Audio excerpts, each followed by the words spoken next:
So, dude. Excited. Hello, everyone. Back to the green screen videos. Sorry for the delay. I was working on doing the membership promo and then also just didn't feel like showing my face last week. But we're back. Sorry for the delay. And if you're wondering why I'm saying delay that way, it's because today we're talking about video games that were delayed, but were certainly worth the wait once they were actually released. So let's talk about those right now. Unlike these delayed games, I'm not going to make you wait to talk about the big hitters. We're going to talk about one of those first and foremost, and that is Legend of Zelda Breath of the Wild.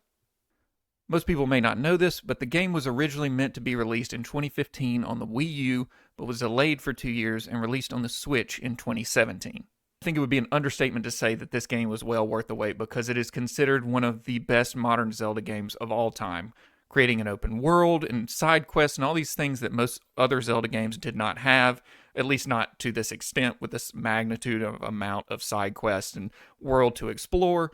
And it just, I think it being delayed a little bit and coming out on the Switch just was a great idea.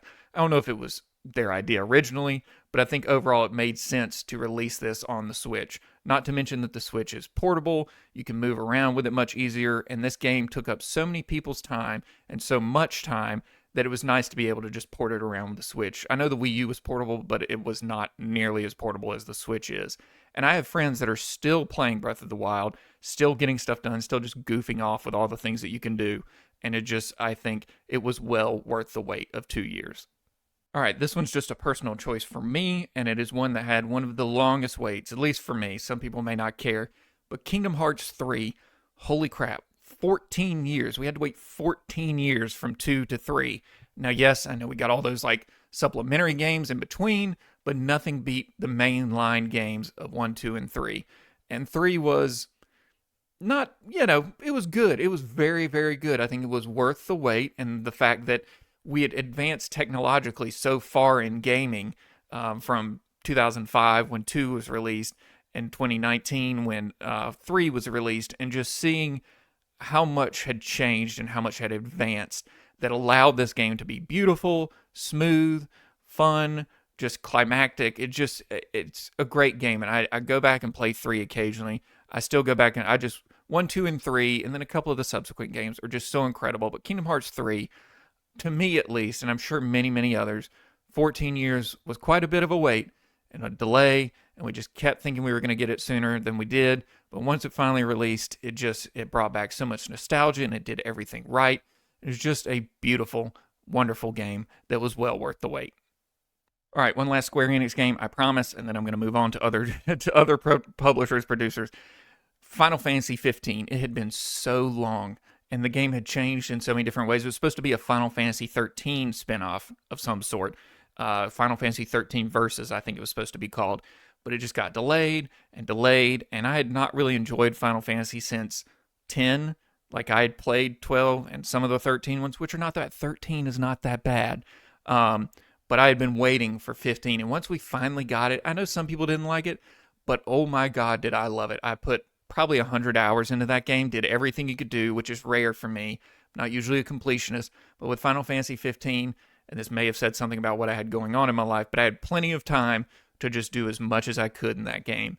Now, there are some complaints, like, with all that time of development and delay, why did you have to watch a movie before playing the game to understand what was going on? Still love the movie. Still love the game. It's incredible. Let's move on from Square Enix, okay? Thank you. All right, let's talk about a spooky game and a very well-known one, and that is Resident Evil 4.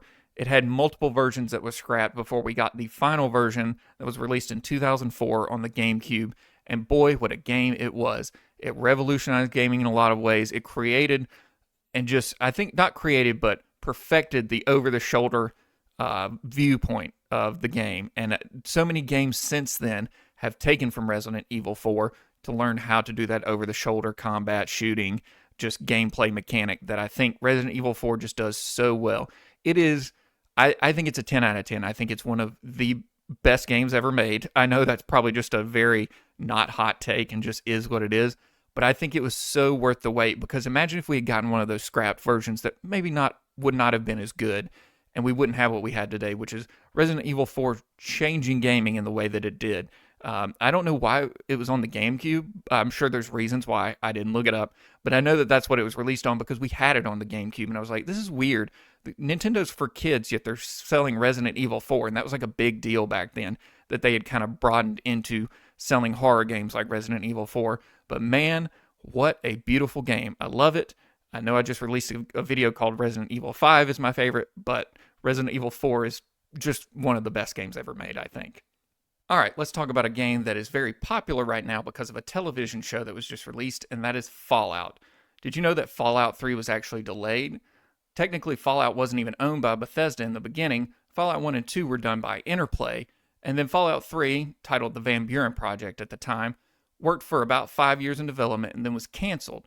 Then Bethesda bought the rights, and now they have the Bethesda series and started with Fallout 3. You may not have known that. I didn't know that either until I did the research. But also, Bethesda kind of moved it in a different way than Fallout 1 and 2. If you look at Fallout 1 and 2 and then look at Fallout 3 and everything since then, it almost feels like a completely different game series in a way.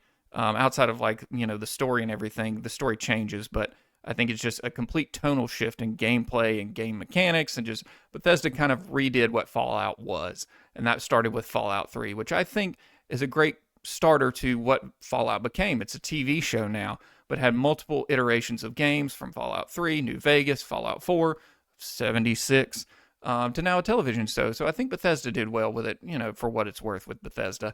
But I didn't know that the game had been canceled and worked on for so long and delayed and scrapped and then bought and redone, essentially. I think that's very cool.